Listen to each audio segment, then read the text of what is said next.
কোথায় এসছেন? কৃষ্ণে গ্রামে লালন শেখ দীর্ঘদিনের টিএমসি কর্মী, তৃণমূলের জন্মলগ্ন থেকে ও তৃণমূলে আছে, অন্য কোনো দলে যায়নি। 21 সালে আমার যখন ভোট হয়, চামনা পঞ্চায়েতের পুরো নেতৃত্ব এই লালন শেখ দিয়েছে। গত বোধহয় 1 সপ্তাহ কি 10 দিন হবে, ওর উপরও চড়াও হয়ে ওর দোকান শাটার খুলতে গিয়ে বেশ কয়েকজন পাড়ার ছেলে তারা বাঁশ দিয়ে কাঁড়ি দিয়ে মারতে মারতে তাকে টোটোয় তুলে, মাথাটা ঝুলছিল, পা ঝুলছিল। ওদের মধ্যে একজন বুকে পা দিয়ে নিয়ে যেতে ওই কুসুমগ্রা পর্যন্ত অজ্ঞান হয়ে যায়। পুলিশ উদ্ধার করে হাসপাতালে দিলে, ওখানে মন্তেশ্বর হাসপাতাল বলে যে আমাদের আয়ত্তের বাইরে। বর্ধমান গিয়ে ভর্তি হয়, তখনও জ্ঞান প্রচণ্ডভাবে মাথা, বুক, হাতে আঘাতপ্রাপ্ত হয়েছে। দলীয় কর্মী, নিষ্ঠাবান কর্মী, তাকে আমি দেখতে এসেছিলাম তার বাড়িতে। যারা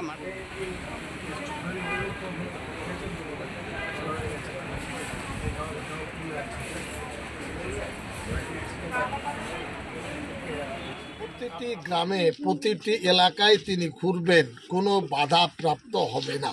যারা মারধর করেছে তারা কোন দলের লোক? যারা মারধর করেছে সবাই তো জানে। এই গ্রামের ছেলে যারা আগে বিজেপি করত, পরে সিপিএম করেছে, তারপরে টিএমসি ঝান্ডা ধরেছে, তারাই তো লালনকে মেরেছে। লালন কি কোনো দল বদল করেছে?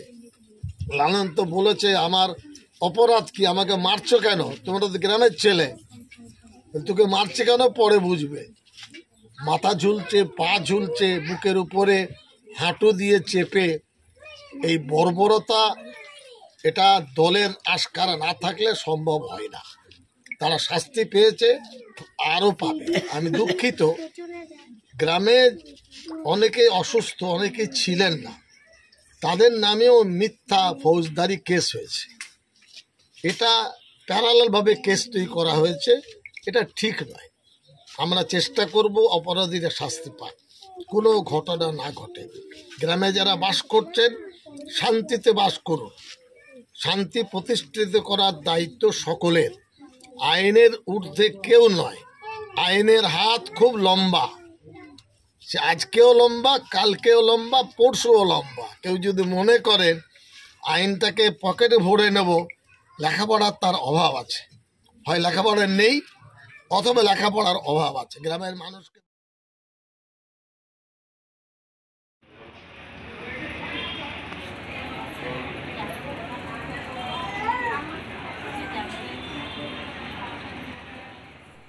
সিদ্দিকুল্লাহর মুখ খোলা আর না খোলার মধ্যে আর কিছু বিষয় নেই। সিদ্দিকুল্লাহ এখন তৃণমূলের কাছে ব্রাত্য। এটা মমতা বন্দ্যোপাধ্যায়ের অভ্যেস, আমরার আটি করে দেওয়া বা আমের আটি করে দেওয়া। সিদ্দিকুল্লাহর থেকে যতক্ষণ প্রয়োজন ছিল তার সংগঠনের কাছ থেকে মমতা বন্দ্যোপাধ্যায় নিয়ে নিয়েছে, তাই সিদ্দিকুল্লাহকে আর প্রয়োজন নেই। তাই সিদ্দিকুল্লাহ এখন আটি হয়ে গড়াগড়ি খাচ্ছে, একবার এদিকে একবার ওদিকে। সিদ্দিকুল্লাহ থেকে সব নেওয়া হয়ে পরে তিনি গেছিলেন তোয়া সিদ্দিকির কাছে, এখন তোয়া সিদ্দিকির কাছ থেকেও সব কিছু নেওয়া হয়ে গেছে। তোয়া সিদ্দিকিরকেও এখন আটি করে ছেড়ে দিয়েছে। এখন আবার 2026-এর ইলেকশন, 2016-র ইলেকশনের জন্য সিদ্দিকুল্লাহর প্রয়োজন ছিল, 2021-এর ইলেকশনের জন্য তোয়া সিদ্দিকির প্রয়োজন ছিল, 2026-এর ইলেকশন আসছে, আবার অন্য কাউকে প্রয়োজন পড়বে মমতা বন্দ্যোপাধ্যায়। তাই সিদ্দিকুল্লাহ এখন যতই মুখ খুলুক, সময় শেষ হয়ে গেছে তার। তিনি এখন আটি হয়ে গড়াগড়ি খাচ্ছেন। তার কথার আর কোনো ভ্যালু তৃণমূল কংগ্রেসের নেই, মমতা বন্দ্যোপাধ্যায়ের কাছেও তার আর কোনো গ্রহণযোগ্যতা নেই।